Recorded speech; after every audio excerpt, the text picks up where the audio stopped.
welcome to the Man United show. We are live, and it's the Man United transfer special. We've got plenty to discuss tonight. We'll be discussing who's staying, who's going, and who could potentially be some incomings. We're joined by top panel tonight. I've got my co-host with me. It's Nathan Ellen. How you doing, Nathan? Feeling great. I'm feeling good because Erik Ten Hag has got the same thoughts as me in regards to Eric Bailly. He's heard the news, he's seen the news, and he's a happy man. We're definitely going to be discussing that tonight, without a doubt. We've got joined by Garth from the Man United show. How you doing, Garth? Yeah, good. Thanks, mate. All right, and we're joined by Marcel from United View. How you doing, Marcel? Good to have you back good, again. Yeah, man. I appreciate you, man. Yesterday it was really good, man. So, good to be back again today. I was going to say, clearly we made a good impression. We got Marcel back straight away. It's good, it's good. And then we got in there. All right, get ready because I've actually got some decent transfer news as well on Man United, some latest stuff, some bits and bobs that have not even gone out on the channel yet. So we'll say this is a little bit of a transfer exchange show, association as well. All right. Make sure you press that like and subscribe button. If you're watching on Facebook, make sure you change your settings so you can see who you are and come and join us in the chat as well. All right, let's go. Plenty has been happening so far. Erik Ten Hag has come in. First and foremost, we're joined by Natalie as well. How you doing, Natalie? Hi, thanks for having me. Good. That's all right. All right, first and foremost, I want to get your opinions on the man himself. Erik Ten Hag's come in. What's your first impression of Erik Ten Hag so far, Nathan? I'm sure you've seen the interviews. What's your first impressions? Yeah, it looks like he's come to do business and he knows exactly what he needs to do and he's going about doing it quickly, swiftly. He's got rid of, obviously, Rangnick straight away. He probably felt he was a bit surplus to requirements. He can do the job himself. He's done it at Ajax. He's proved himself at Ajax. Now it's time to go and do the exact same kind of thing, replicate that same kind of thing here. I can see that in his eyes. He just wants to get the job done and get started quickly. So I just want to see some names coming in. That's what I want to see. So, yeah, I'm excited. I'm really excited for many reasons.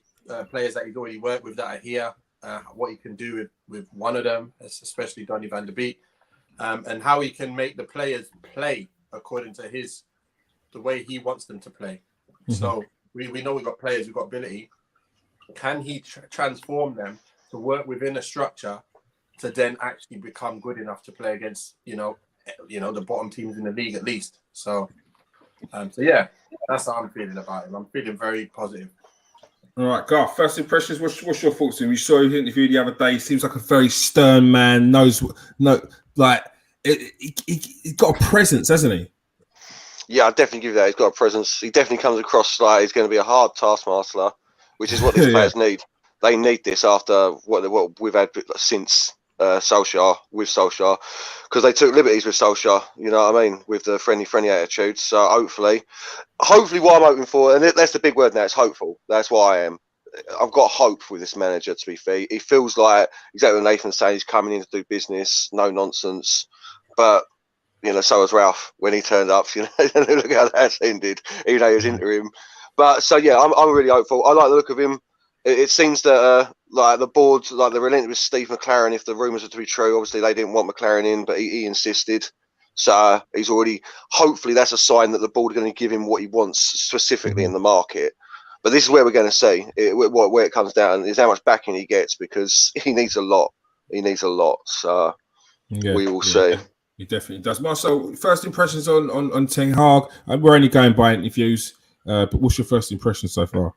Well, I had the privilege of going to Holland and actually watching his last game in charge at Ajax.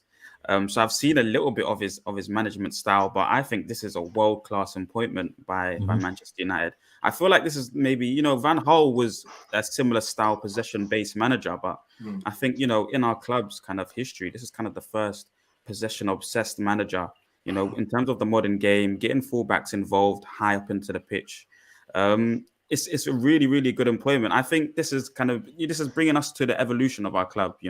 We was 4-4-2 based before, counter-attacking predominantly, and now we're going to go to heavy possession-based football. He needs the right type of players to kind of play that style. And I think this season Ralph Rangnick showed that we don't have players that can really play beyond the halfway line and sustain attacks, press-resistant footballers. We don't really have those.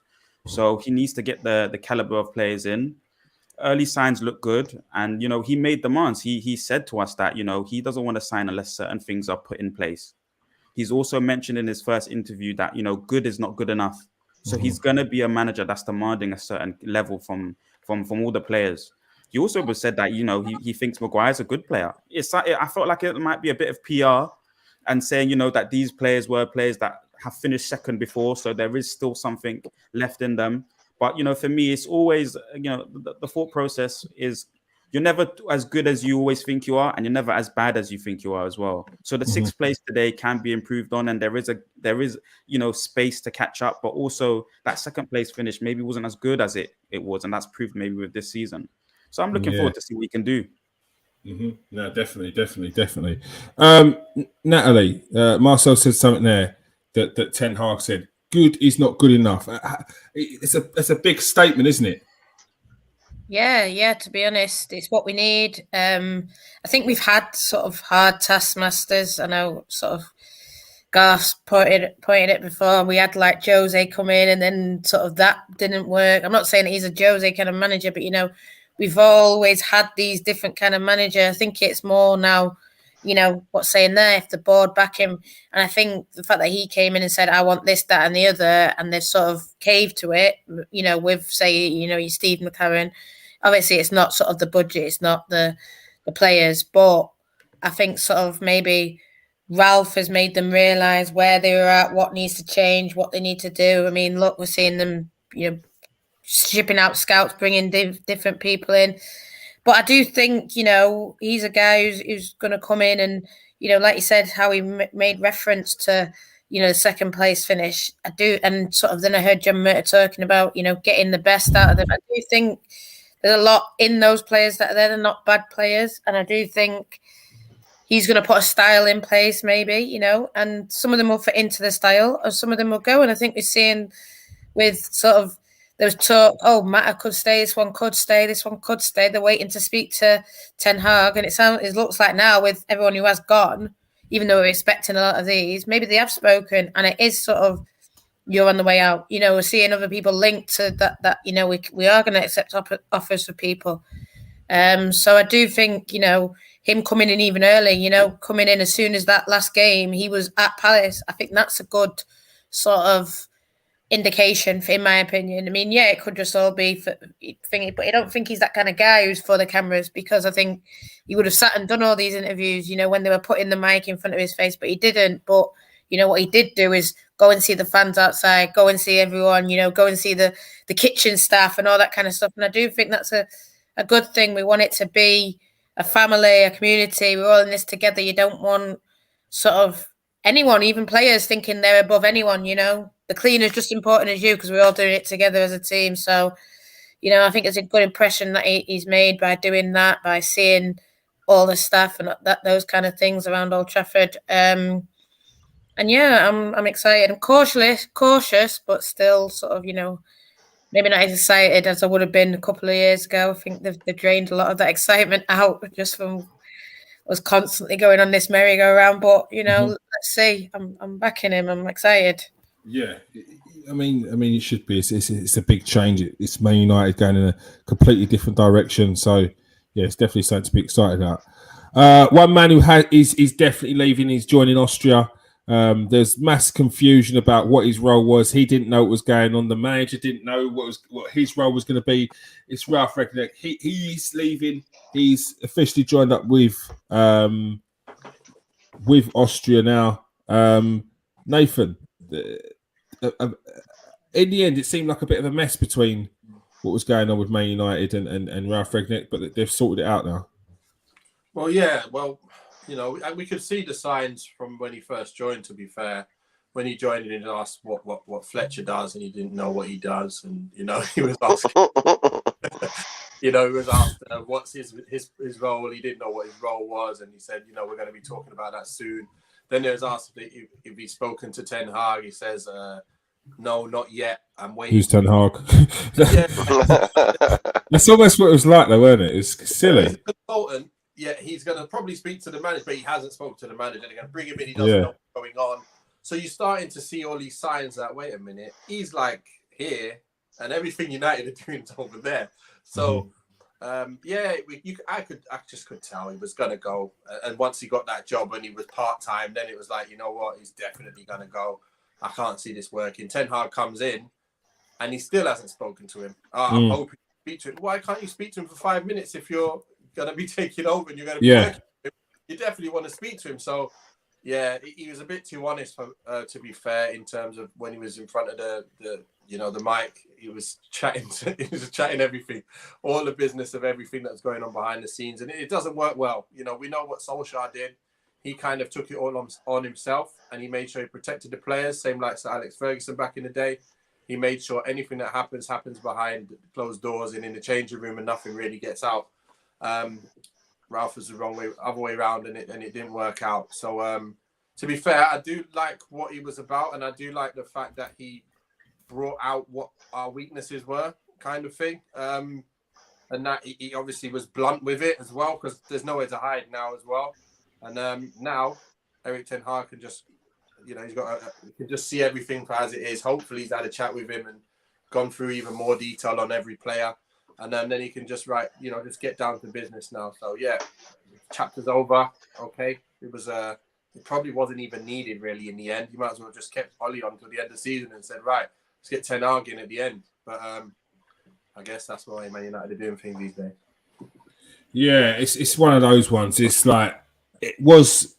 How much damage was Ole Gunnar Solskjaer causing by not intentionally, but it seemed like it was very much, it's very clicky there. And it's a very dangerous path to go if there's a large section of the team that are just not getting any game time. And you saw towards the end that it was getting toxic. And it's something that you never saw at Man United was players coming out, stories coming out. You never heard that. And all of a sudden, towards the end of Ole Gunnar Solskjaer's reign and for the rest of the season, that's all you heard. So yeah, it's one of those ones. Garth, a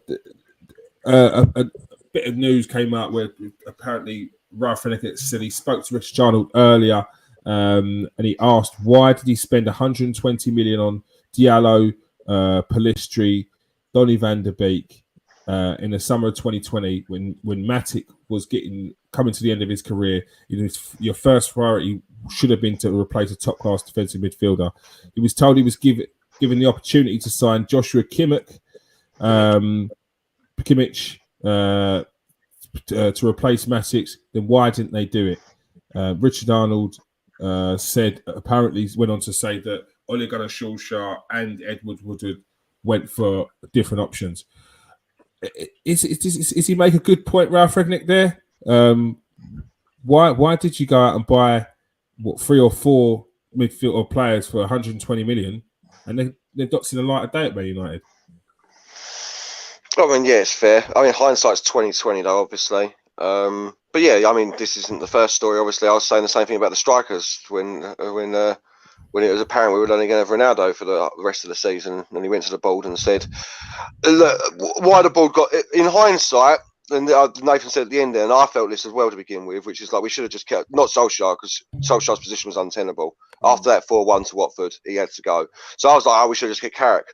Like they brought this interim manager in for nothing. But I think if Ten Hag's the success, Rangnick will go unrecognised as a quiet part of that by coming in and showing some of the culture that's going on behind the scenes at Man United, by being so open in these meetings, by exposing these leaks, exposing that some of these players are refusing to convert what they're being told on the training field onto to actually doing it on the pitch, the atmosphere. So he'll never get credit because, let's be fair, it was awful. His tenure was awful, absolutely awful. So, but yeah, he'll go unrecognised. He's got every right to be saying, why aren't we signing a defensive midfielder? We've known that for 3 years. You know what I mean? Anyone who's watched Man United knows we need a new DM. But then again, who's buying these players? That's what we'll never really know, really, is who's actually sanctioning these signings. We know that obviously Ollie didn't want Donny van der Beek because that's why he never played him, never gave him a look in. You know what I mean? Like literally didn't even give him a look in. So obviously he didn't like him.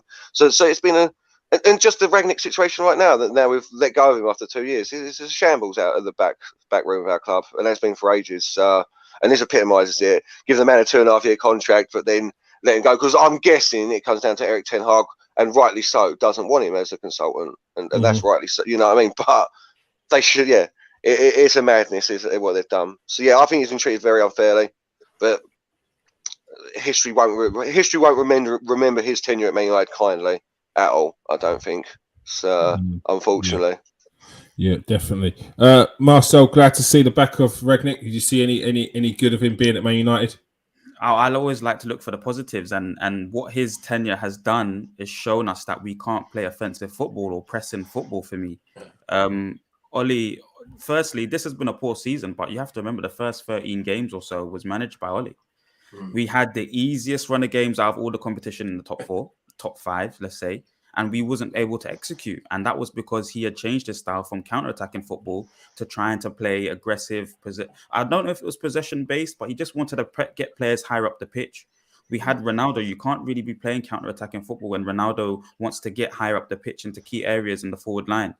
So he had to try and change his style of play. Last season, it was Bruno FC. Everything was through Bruno. Every single thing was through Bruno last season. So, I don't feel like he was a competent manager in terms of tactics and style of play.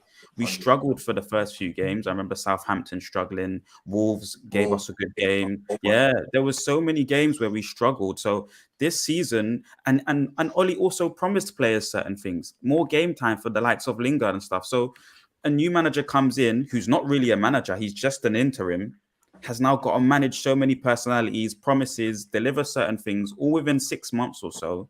The first 2 weeks of his tenure, can't get a training session in because COVID. So many things to the pot for me, Kieran, where it was just so difficult for him to manage. He was poor anyway, though. Garth's 100% right. He was rubbish anyway. The selection processes were wrong sometimes. He was learning on the job.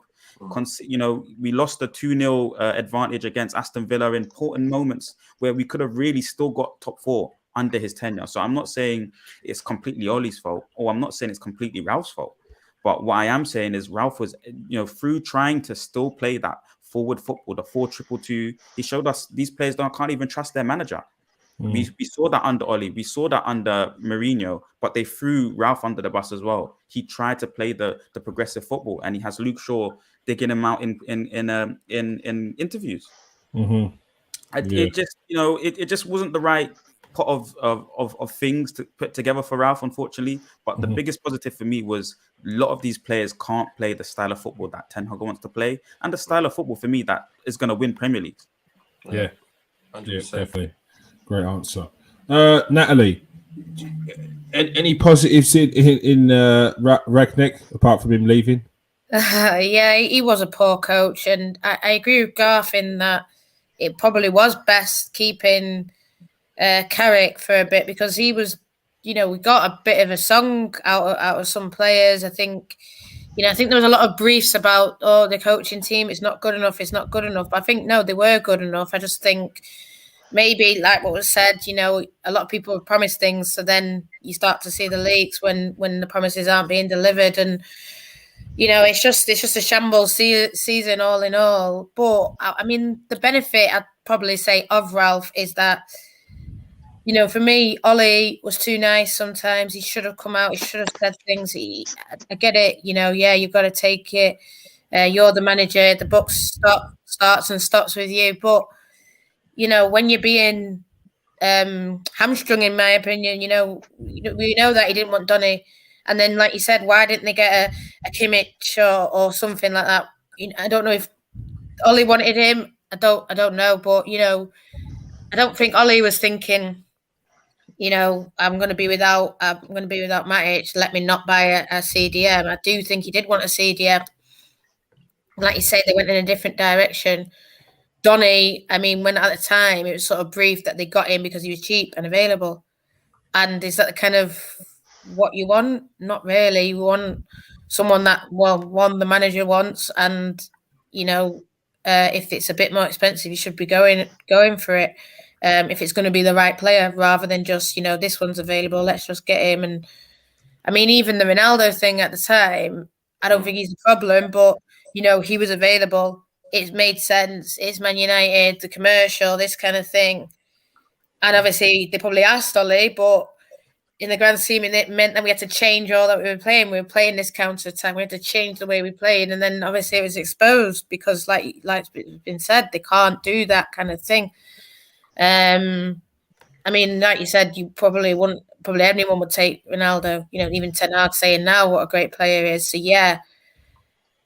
It probably was a difficult decision, but like you said, it's changed the way we totally played, the way we were supposed to set up and all that kind of thing. I mean, they begged Cavani to stay to then bring in Ronaldo, and that obviously put his nose out of joint that he said. So I just think it's just a bit of shambles from the club, and I think that a lot of things that potentially Ralph has said was things that had already been said, but maybe weren't taken as seriously back then, and now people are like, actually.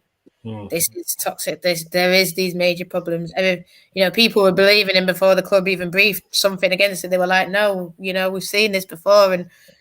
And I just think it's good time now that I suppose Woodward's on the way out, Arnott's on the way in. They're bringing in football people allegedly, and then Ten Hag is probably going to be behind a lot of that. So, it's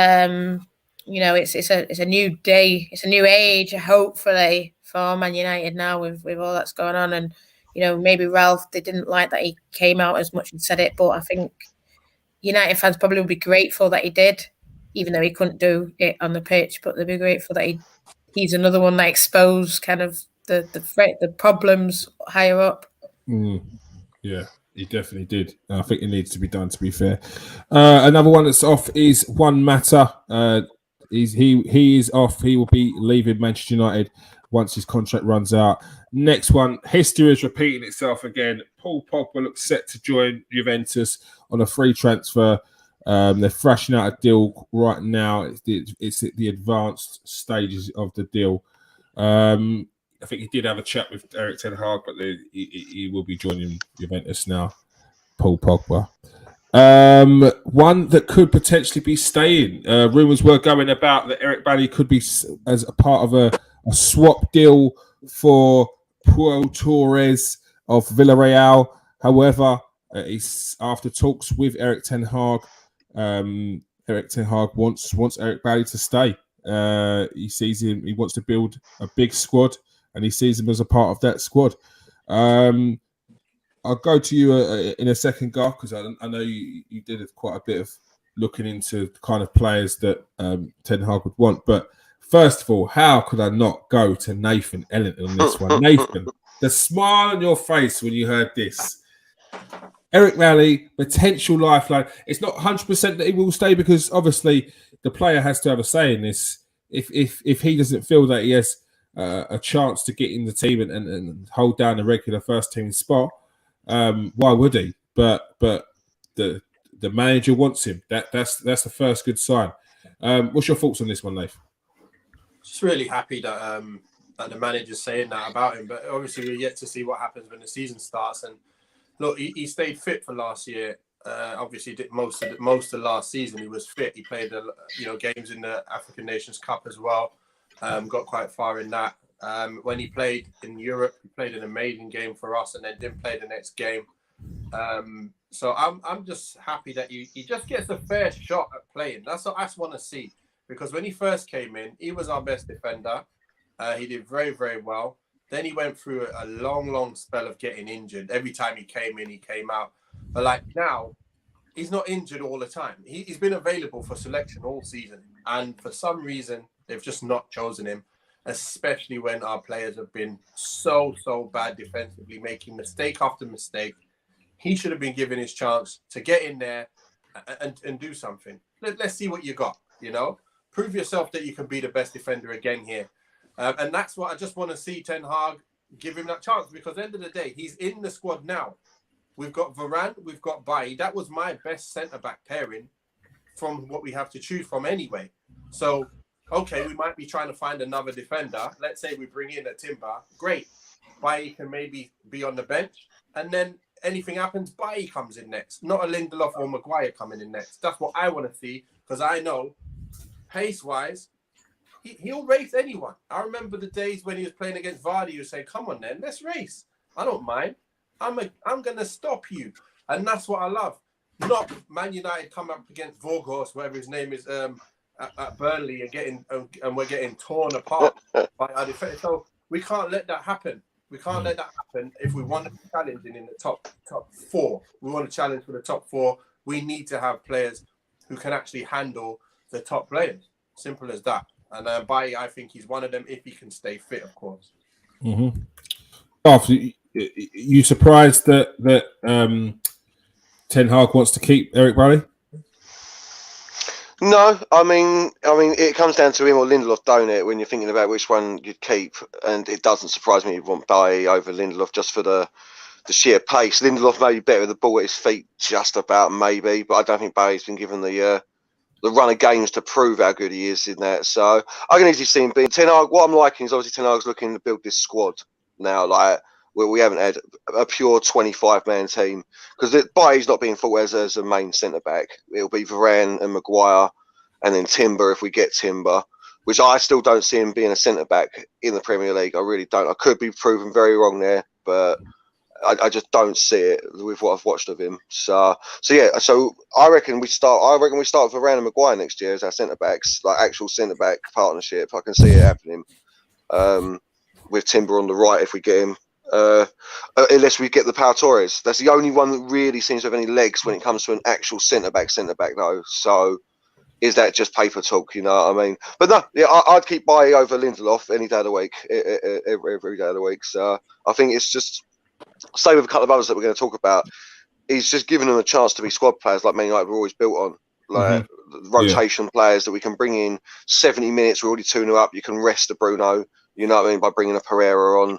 That's what they're there for, you know what I mean? Not on exorbitant wages either, like a Lingard being on 150. Well, no, but you know what I mean? Being on 150 grand a week, but being basically a 15-minute man once every 3 weeks. That's bad business at the end of the day, isn't it? So Nathan's giving you a red card, mate. For, he don't like. Oh yeah, but I said it to start, didn't I? Yeah, I couldn't see him get rid of Maguire just because Man United wouldn't want to because of the money hit they'd have to take on him. Who's going to buy Maguire at the moment? Like, and how much you can get for him? 25, 22 mil. So, but he's not a starter, so it's just keeping a squad player happy. So we haven't got to go and spend 30 mil on someone else in this summer. I think. Yeah. To be fair, if he's saying he's got a chance to play, is that what Nathan's saying? The man needs to give him some game time because it'll be unfair to do it to him again. Saying that signing this contract will definitely give him some playing time, and then he gets nothing. Just because we don't know if we're going to get them other players that we might be going for. Yeah, I know what you mean. Marcel, do you see a place in the team for Bailly? Last season or the season just gone, you know, Atalanta, a few good performances in the Champions League, very brave defender, strong, fast, but I don't know. I think it's maybe better that we part ways with him because he's an ambitious player. He wants to be a starting lineup player. I don't think he'll be able to get that opportunity for us next season. And I think Ten Hag might use him more as a fail-safe, you know, someone to come in that's got the quality, that's played at a good level in the event of no Maguire or no Varane. Varane's very injury prone, so you know I don't think he plays 30 games, 35 games in a season, unfortunately. So Eric Bailly's a good option off the bench. I think Tuanzebe might be gone, definitely gone, most probably. Phil Jones definitely gone as well. He needs somebody else there that's got the level. Lindelof, I don't know what's going to happen with Lindelof, to be honest with you. So. But again, I think he'll give all these players the benefit of the doubt. I'm agree with Nathan as well. Maguire should be nowhere near the squad, but you know, politics and that kind of thing would mean that he stays in the squad. But yeah, Eric Bailly would be nice for him to stay, but I think you just cut your losses with him, make money, you know, get the money, whatever it is for him, and try and go back in the market and get a better centre back. So would you rather keep Lindelof? Lindelof is maybe better with the ball, but I think. For Ten Hag, he's going to want aggressive centre-back, somebody that can come out to players quickly. So I would keep Eric Bailly out of the two. All right. Nat, who would you keep? Lindelof or Bailly? I'm probably going to get a red card, but I do rate Lindelof. He might not fit the style that, you know, Ten Hag wants to play, so I understand. But I just think as well, like, I've seen Roy Rovers, he can't stay fit. And he did this season. I heard what Nave said, he did, and he did play a few games and he was really well, but I just think as well, like, we had all these issues with toxic and leaks, and I don't know whether Bailly was part of that or sort of part of the crew that were doing that.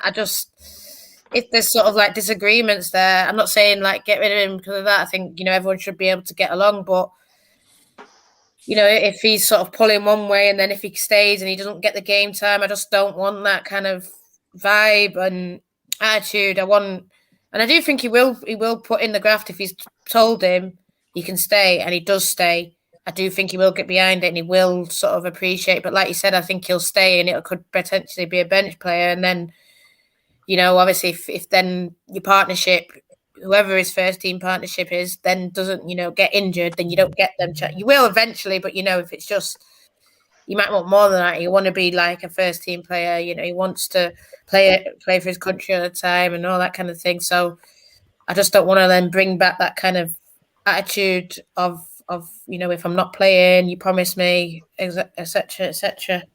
Mm-hmm. Yeah, I know what you mean.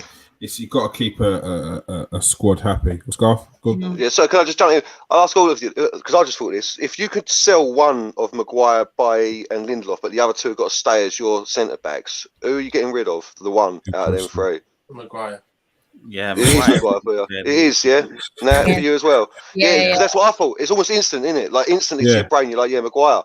And that's sad, man. That's sad, because I don't think he's that bad a player, but yeah, I think he's times, like, I think it might have just got too bad for him there, but there, that's sad, man, for him. It's been the worst season for an individual player that I've seen. Yeah, I know. There's first name that comes to mind out of the three, as I thought it to myself, I was like Maguire. Clearly, that's what I mean. The other two you keep as the squad, but yeah. But for me, they can't get rid of him because, like what we're saying, politics, no, they can't. The thing, he was the captain. Imagine you're not going to get that money for him. But I think now with a lot of the players, you're not going to get the money for them. You're not going to get the money that you paid back. So I just do feel like with United, they do need to just cut losses on a lot of players, because if you're going to get rid of them, even like, I know we're probably going to come, Aaron Wan-Bissaka, people like that, you're not going to get money back that you paid. You just have to take the hits on a lot of them. Yeah. We'll get on to Aaron Wan-Bissaka in a second, but we'll speak about Andreas Pereira, a player who looks like he was going to be completing his move to Brazil. However, that move has collapsed, and it's since come out that Erik ten Hag looks like he potentially wants him to stay. Are you surprised by that, Nathan? Do you feel like they could get something out of him? Is there a spot in the squad for him, even a squad place? Can ten Hag turn him into a player? You know what? He's got the technical ability to do bits on the ball. He's got free kick ability and he can shoot from far. He's got that about him. Whether he can play it's a different thing when you're playing in a structure. If you've got the technical ability to play and you're playing in a structure, you might actually be a transformed player. That's the difference. But I remember him playing and I was thinking, we need more from you, lad. We need more from you. But like you say, if it's a massive, massive difference if you're told you have to be here and you've got this option. You play one of those, whichever's free. You can choose whichever one you want, but my players, I want them all going to be in this position when you pick up the ball in that position. So it just makes up the players' minds to pass the ball quick, move, and get into certain positions. He's got ability to do that. So I'd like to see what happens with him because he has got something. But I don't think it's enough. Like, he's not good. I don't think he's good enough to get to the levels that we want. But I still will be interesting to see what Ten Hag can do with him. Because I do think he's better technically than like I say, look, you've got McTominay who's good better defensively, but on the ball making passes, I'm going to say Pereira's better. Having shot, I think McTominay is pretty good with shots. But then set plays, Pereira's pretty good. So again, look, I didn't think much of him, but let's see. I don't want to say any judgment on him until he gets his chance this time. Because I was saying, look, just get rid of him, sell him. If you can get money for him, great. No one will really mind if he goes. But since he's in the squad, let's see. Because it's an option. Because you look at the options we've just had, we were crying out for just anyone else to come in the squad. While you're looking to buy new players, we've got to keep everyone in the squad. I think a lot of these players that you don't know, just to see what you can get. before you go and splash like millions on someone else. But yeah, it's a bit hard. It's a hard one for me. Tough one. Garth, see a good squad player. Not surprised by Ten Hag bringing him back, utilise him. I'm surprised, though, pre-season Kaka. I'm surprised that he's bringing him back. But I can see why. We've lost Mata and Lingard this summer on freebies. So a third choice AM attacking central midfielder. He can play central midfielder at 26. I don't see why you don't keep him. What are you going to get for him? 6 mil, 5 mil? You know, probably another loan again in reality. You know, and then we're losing on a free. Why not say, yeah, you can be back up for a year? Like I'm saying, losing 2 players in that AM position, I see him as a ready-made replacement for Lingard. You know, I mean, he'll get as many minutes as Lingard got this year, sort of thing. I think, and if he proves himself, because there is a bottom line, but underneath it all, there is a baller there in Pereira. He is all right. Yeah, I don't think he's got it in him to like play 30 games in the Premier League season, but he could definitely eke out a little career for himself now. And he's not done bad at Flamengo by the looks of things. I haven't watched much of him, but he's done all right for him in a tough, you know what I mean, tough league, the Brazilian league. So I'm surprised that Ten Hag is going to keep him, but it shows that he's looking at every player, and it shows exactly what Nat's saying. Everyone's got a blank slate, a clean start. You know what I mean? If Pereira can get given a fresh start, anyone can in this club at the moment. So fair play. Definitely. Marcel, what do you think Ten Hag needs to do to turn him into a real player? Maybe potentially a regular. I think, like Nathan was saying, there's a structure to the way Ten Hag plays. So as long as you got the competence and the understanding of movement, then you'll be completely fine in the system. That takes time to learn, though, and that takes trust from other players within the team. Like Garth was saying, though, you know, he had a brilliant preseason, to be honest with you. You know, the games that he played at home, at QPR, he played well. He was all right. It's just, and you know, if we're talking about players that want to play for the club, he's a player that wants to play for us. So, you know, that's already one box tick. Yeah, that's just one box tick there. You know, we've had that issue throughout the season of players that just don't want to play for us. He's not going to make the level, I don't think, for a Ten Hag side, if I'm honest with you, in terms of a top level player, and just in terms of the competition around us, he's not that caliber of player, but he definitely has to have better movement off the ball. Is so important in that system, and being competent in all positions in and around him, because you know there's a lot of fluency and fluidity in the shape. So as long as he can do that, then he'll be completely fine. Energy as well. But he's got good shots from distance. He's a good passer of the ball as well. So that's a Ten Hag style player, a good passer of the ball. I was just thinking about a passer of the ball. Mata, I felt like was a Ten Hag style player. Yeah, you know, it's unfortunate that we've lost him. Yeah. So, but yeah, hopefully he's able to contribute, and I like that analogy. That is, he's a perfect replacement for Lingard in terms of the minutes. Yeah, no, it's a fair point. Natalie, are you a fan of Pereira? You happy to see him back? Yeah, it's one of those where I remember when he was breaking onto the scene, and it was him and Neunez, actually, I think, that was sort of breaking on together, and I was a massive fan of Neunez. I even went out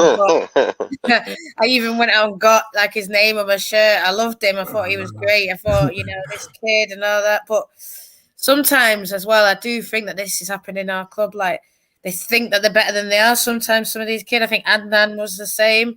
And I remember there was sort of rumours. Well, actually, no, I do know. Like, my friend was at a game, and I think it was around when Louis van Gaal was there, and they were like, him and Adnan were in the 21s because they were about 18. Yeah, there was chances that they were going to break on, but they were like playing a game of how many goals can we score from corners in the 21s. And it's just things like that. I don't really like that kind of attitude. I don't really like that attitude, like, oh, I'm playing for Man United now, I've made it kind of thing. I want you to always work hard, especially if you're a young kid. I think probably this loan will do him good, and the fact that he probably thought, right, I'm going out to Brazil, and to be given this chance back, like you say, if he gets as many minutes as Lingard, if he plays well, if he works hard. For me, hard work is a lot of what it is about. I know a lot of people are saying, you know, McTominay and this and that, but for me, McTominay got ahead of him in a way because he did work hard. He was that kind of like strong, aggressive player that Mourinho wanted at that time over like a Pereira. And then I just feel like even though Pereira, like you said, he had those good pre-seasons, it just wasn't enough. So maybe, in a different team, like you said, it seems like as long as he just knows what he has to do, pass the ball on, like you say, maybe in the League Cup, he'll get those minutes like what Lingard got, or he'll get a minute, 85 minutes, we need something, bring him on. Like I said, his shots are really good. I remember seeing a few of his goals. I think he can still score great goals. He can do great deliveries into the box from free kicks and corners. So, I think it is just a case of sort of what I said before about utilising the whole squad. He's not really seen him. It's about, listen, I might use you. I know what you can bring. Do you want to stay? And, then, like I said, the deal fell through because Ten Hag might be interested in keeping him. So, I'm open for it, but I just need to see a bit more from him. Every time I see him, it's I want that work rate from all my players. Like whether you're a baller, whether you're Messi or what, I just need you to put in effort and give everything you've got. Yeah, I know what you mean. That's the bare minimum you should be giving for a club like Man United. Next up is Aaron Wan-Bissaka. Crystal Palace were looking to try and have put an offer to get Wan-Bissaka on a season-long loan.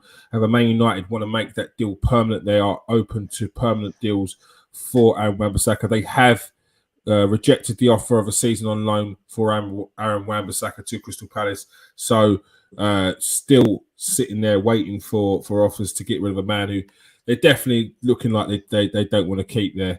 It doesn't look like there's a space in the squad for him. One who could potentially be going out on loan again. There was noise that Nottingham Forest want to take James Garner after an excellent season at Forest. However, there's a potential that Everton have been looking at him and that they could potentially come in for a loan deal for a season from Man United. The feeder club or the parent club to Everton, Man United once again potentially taking one of their players.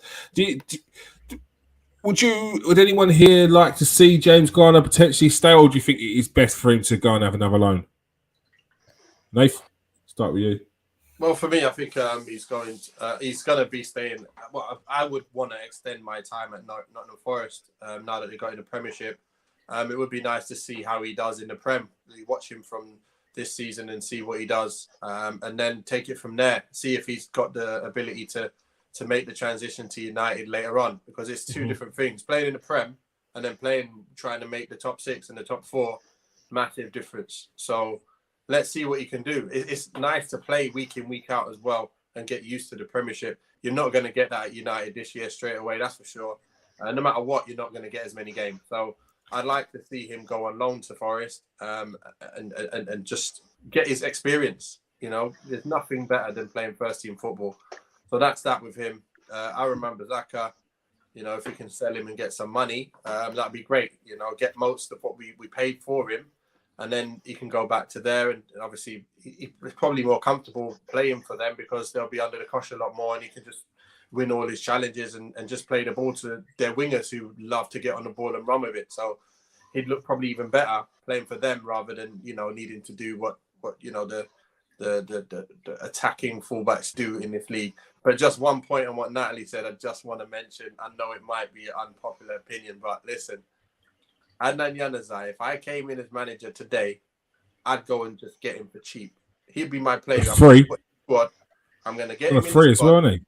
I'll take him now, and I just put him in the squad because he's good. I was watching some highlights of him the other day. I was like, wow, this guy was sick. And I just think he'll have the energy, the pace. He's got that a little bit about him, which I think he'll be good enough to like for someone he can bring in for now. If we don't get an Anthony, if we don't get some other winger, he could just be in the squad and come on, or even start at the moment. Like I'd rather start him ahead of Rashford right now, and I put Sancho on the other side. That's what I would do. I can't see anyone else on the wings right now. Obviously, if we get an Anthony, even better. But look, I'd be putting him in my squad. That's how I would think as a manager. I'm getting these kind of players that I know what they can do. But yeah, anyway. Nath, what do you think the biggest difference is that James Garner will have to face from going to from the Championship to the Premier League as a midfielder? Look, he's played with United before, so he knows the intensity in training. But really, when it comes to games, when you're playing in first team games in the Prem compared to the Championship, it's like a game of chess. Like the teams are moving the ball around. Soon as they see one mistake, bang, bang, bang, bang, bang, it's a goal. You get one chance, it's a goal in the Prem. But in the Championship, might be 2, 3, 4 chances before you get the goal. So it's like the higher you are, it's less mistakes with all the simple things. You don't really see mistakes, or you do when we're watching football in the Premiership. But when you're playing, there's so many mistakes. Like when you start moving down the leagues, it's ridiculous. And that's the difference. I noticed that because I came from non-league, League 2, League 1, Champ, Prem. So I felt it because I went up, and I was feeling, wow, this is a lot better. But them players at them levels, wow, they're missing so many chances. Then you come up and there's less like unforced errors. There's much, there's maybe one player in the side that can find you with a great ball. Come up another league, you might have 2 players that can find you with a sick ball, but then there's less mistakes again, and then the conversion rate's higher. As soon as you get to the Prem, seriously, it's another level. It's like, wow, your touch better be right on every touch because they'll take that ball off you. So they give you more time on the ball in the Prem, but you've got to be able to do something with it, if you get what I mean. So they won't just rush into you. They'll sit there and go, come on then. I remember playing against United and Rio was there like just chilling, standing. I'm like, why is he giving me all this time? Why have I got all this time on the ball? And I felt I was playing well, but like obviously I got a goal. But the main thing is I'm there having to beat their back 4 who are just standing there in position and never out of place. If you get what I mean. But where you're in the Championship, they'll just rush into you. You can like turn them and then you're through. So that's the differences, and that's what Ghana will have. He'll have a difference of he needs to be perfect with everything he does, as opposed to where he's been in the Championship, where he's going to know, because he was in with United, now playing at the Championship probably felt a little bit easier. He's going to come to the Prem, and now he's going to have to step up his game a lot more to then just be okay. You're not going to be standing out in the Premiership now. Let's see what you can do. Mm-hmm. Yeah, very good points there. Garth, would you like to see another season on loan? Nathan makes a good point about staying at Nottingham Forest. He's been there for a year. They come up into the Prem. Would you like to see him, or would you like to see him in a Man United shirt next season? No, I think Nathan put everything nailed on the head there, didn't he? With exactly what he's saying. See him in the Premier League with another team. It makes the Dylan Levett news make sense as well. Then extending his year because they're very similar players, very similar age. So if we're going to keep Dylan Levett for an extra year, he can be that youth midfielder that we're given a chance to at Man United. While Garner, who clearly looks like he's going to be the better of the 2 players, earns his stripes in the Premier League with a different team. I couldn't agree with it anymore, to be fair. So it just makes perfect sense. An extension on Dylan Levett's contract. They've taken up the extension on that contract, or the extension clause on that contract. But would you like to see Gardner stay or go on another loan, Marcel? Did you see much of him in the Championship last season with Nottingham Forest? A couple games. I think I agree with everyone else 100%. There's Patrick Vieira at Crystal Palace. There's a vacancy there now because Gallagher looks like he's odds on to go back to Chelsea. So there's a vacancy there.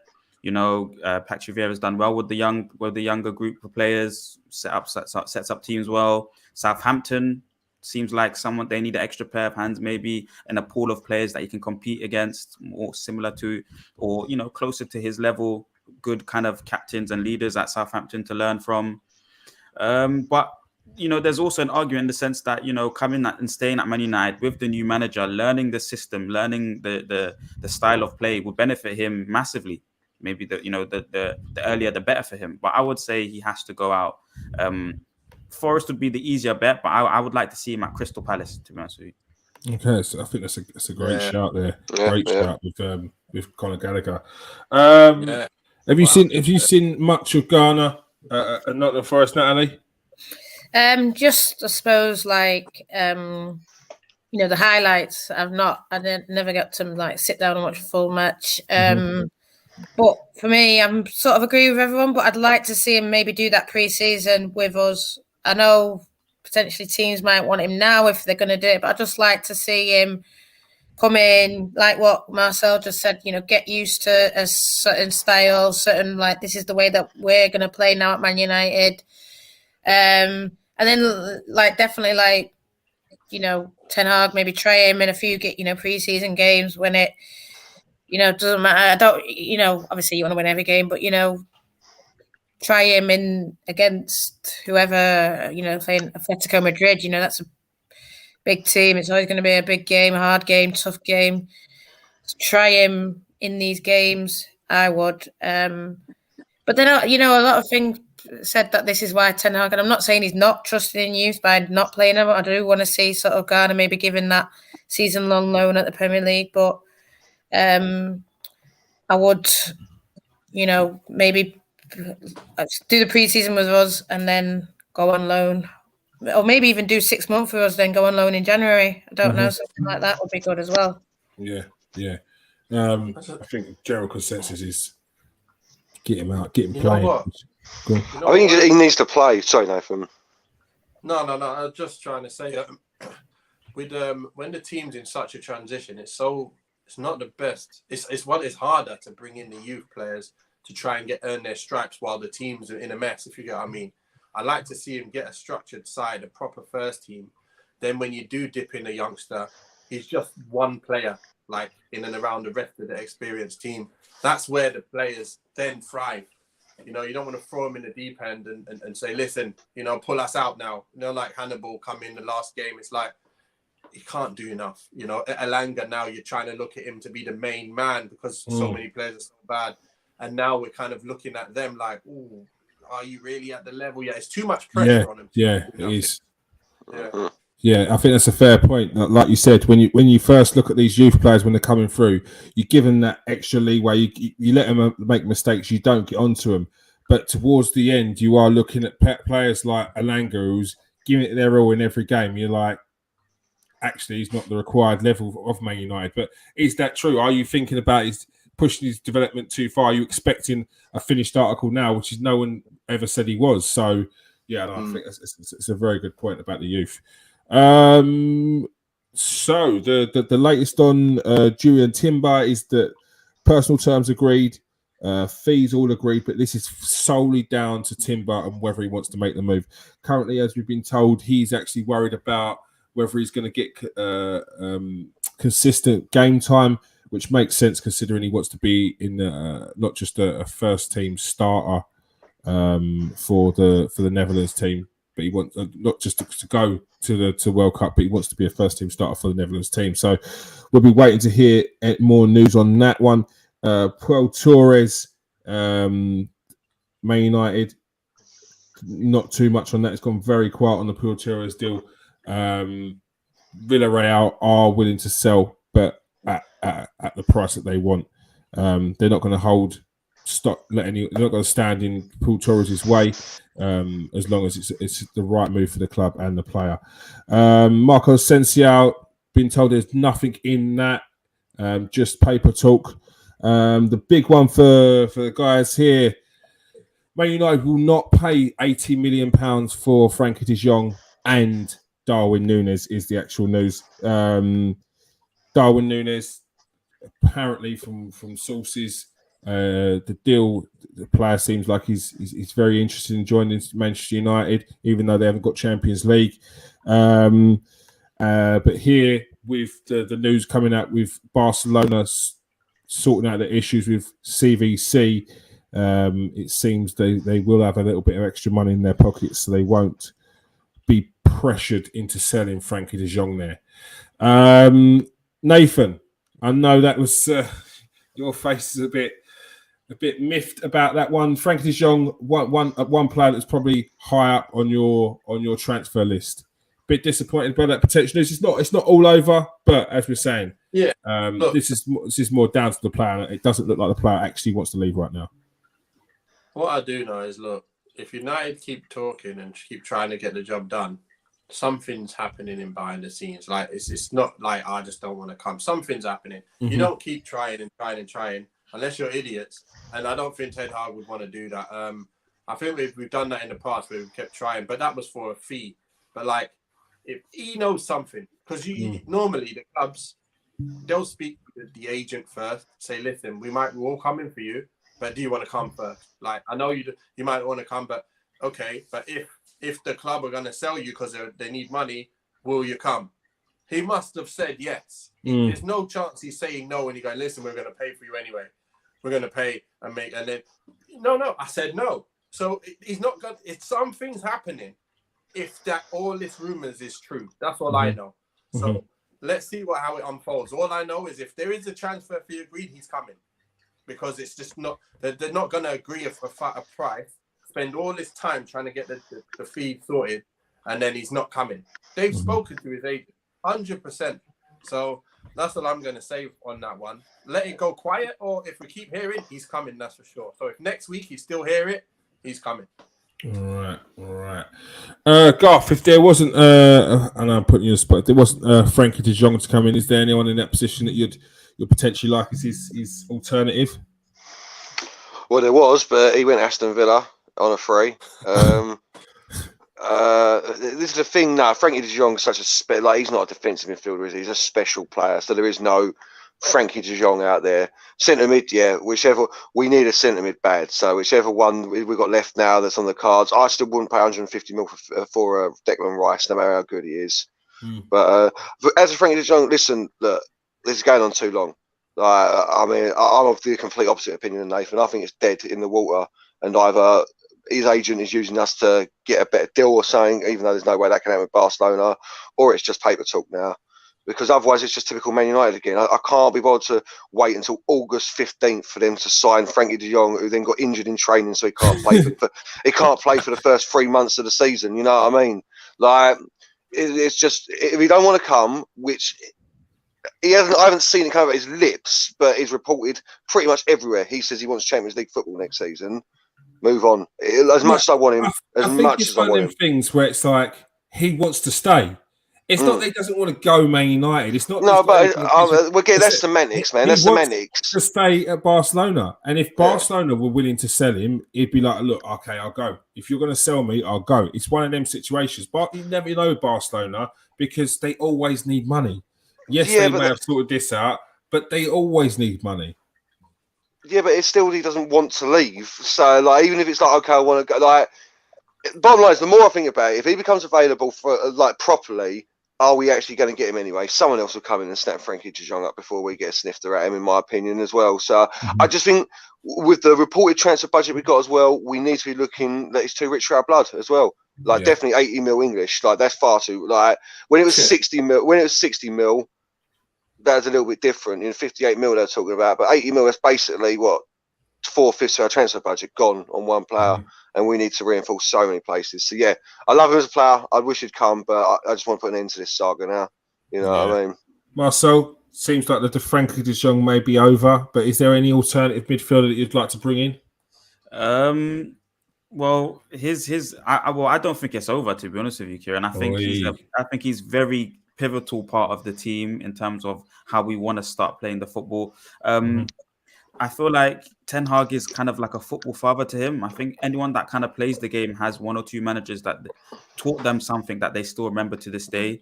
I know personally, I have a few managers that things and certain parts of my game that can quote just on them, and give thanks just to them on. And I think, in terms of the early stages of de Jong's career, developing that's the pulling factor. I think we've now got a manager that has that with a few of the young world-class players or becoming world-class players in that Ajax team of 17, 18, I think it was. So if the stakes are progressing and changing the style of football that we play, that's the stakes. That's what you're paying for. So whatever that price is, I think you have to pay it. I believe, when he went originally to Barcelona, it was a similar number. So I don't think Barcelona are asking for, a massively high transfer. They're just asking for what they had, what they originally paid for, I believe. So, when you consider those kind of factors, I think it's going to be a long-winded one because, like you said, Kieran, he doesn't want to leave. And you've got to consider that he doesn't want to leave. But if there's anywhere that he will go, he will follow the football father, which is Ten Hag. And he will help change the culture within the club and the style of football. We don't have midfielders that are competent and coming out with the ball. So if it's 80 million, I think we should pay it. Yeah, you make a fair point. Very fair point. I think Garth said it earlier. There's no alternative to Frankie Jong. He's one of them players where it's like, if you have him in your team, then you'll realise, as he said, he doesn't lose the ball. He's very good at winning the ball back, and he's silky and yeah, he's just one of them typical Dutch players as well. Yeah, very, very, very good player. Natalie, Frankie de Jong. Yeah. Garth said he's if he doesn't want to sort of come like that, is it worth really pursuing him? What's your thoughts on that one? I agree with Garth, but I agree with Nathan in that I think there is something there. There's no way that we're going to him based on nothing. But I think it is the pull of Ten Hag. I think Ten Hag wants, Donny and Frankie back again, reload it, rewind it, whatever you want to say. Let's bring it back. Let's bring what we had there to Man United. And I think, that does sort of appeal to him. But I do think that he does want Champions League. And I do think, he doesn't want to leave Barcelona. And I just don't want it to be, like you say, we've seen it time and time. Look what happened with Fabregas. He ended up staying. And I know there's not that money there, so they won't give him like a new mega deal kind of thing. But it just, we've had all this talk of so-and-so don't want to be here, this one doesn't want to be here, that when you do hear him saying, I don't want to leave Barcelona, I love Barcelona, I want Champions League, and then apparently Ten Hag said, well, it's only going to be one season. I just think, then what if it isn't? You can never predict anything. It's all right saying, it's just going to be one, and that's what he's planning for. But when it's not, then what? Then we're in a situation where I never wanted to come here in the first place. It's one of those irreplaceable players, like you said. He can do everything, but maybe it's me as a fan, and I'm being, I'm not feeling as confident in us. But I've just seen these stories over and over. Then we have all these players burnt one too many times. Yeah, they're on high wages, and I just don't. I don't want that kind of thing. And I agree. I think that we won't pay 80 million, 60, 75. Yeah, I know it's like different, but with the talk of the budget, it's not being as. I think he's got to use his money wisely. Yeah, it'd be great if he could get it in, but I don't see it happening. And like you said, Neunez is the one that more he wants to come. He wants to be here. I know it's a different position, but let's put the big money into players that do want to do it. Maybe. Yeah. So 80 million for Darwin Neunez is what Benfica want.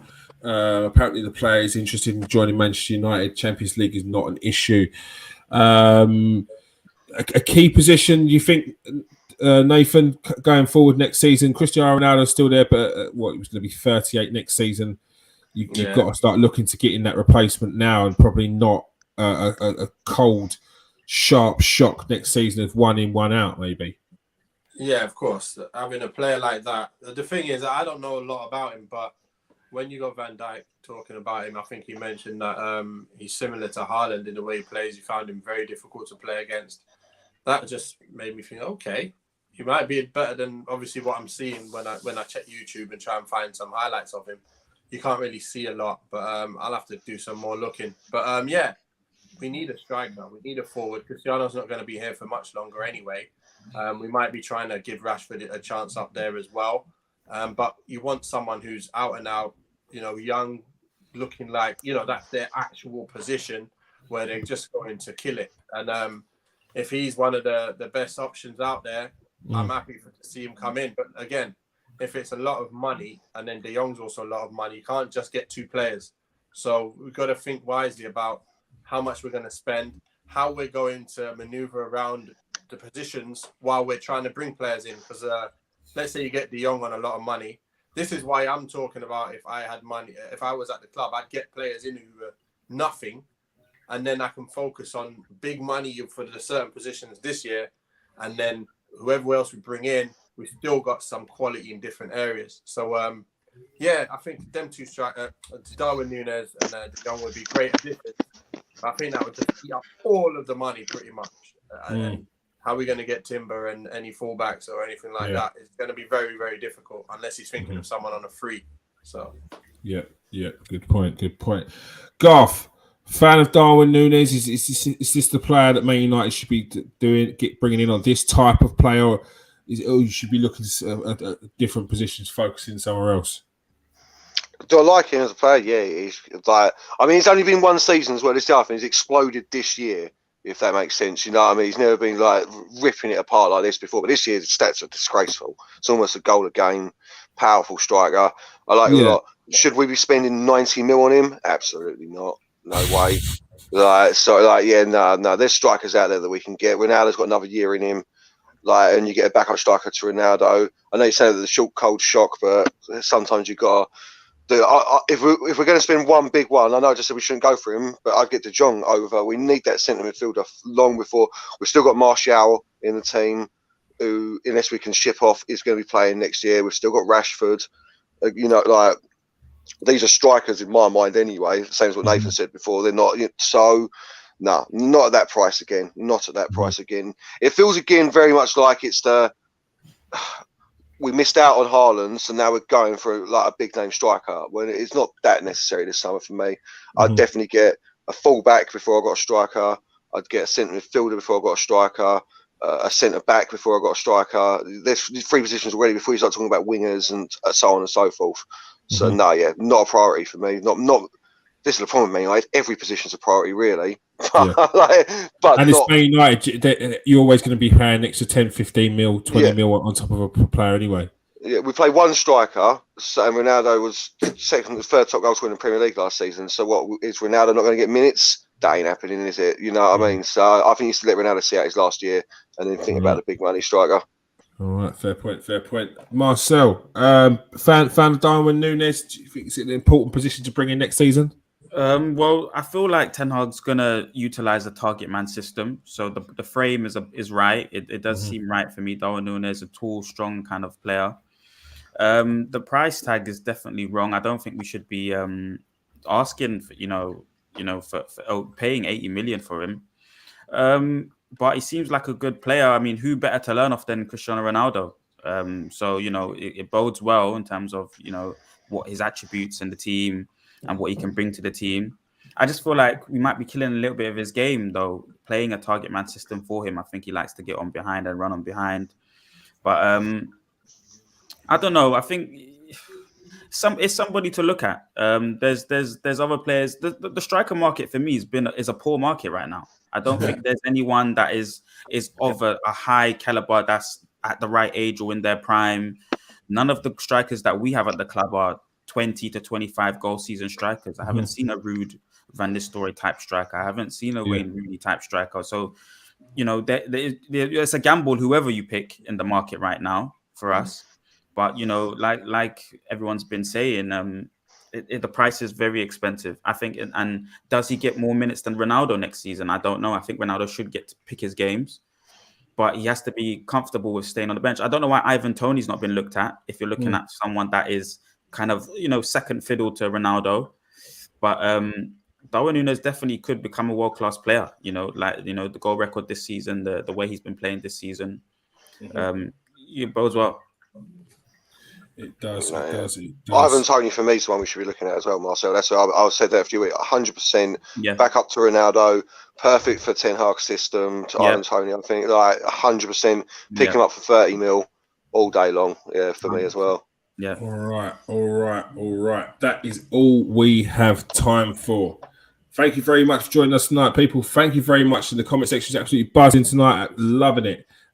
Make sure you smash that like and subscribe, people. Make sure if you are on Facebook, make sure you come over to KS1 TV and whoa, slow down, kids. Pause. The Man United show. You should go over to the Man United show, the Nathan Ellington channel. So yes. Nathan, thank you for joining us tonight. It's been great. All right, thank you for joining us tonight, Garth. Yeah, thanks for having me. It's been a great one.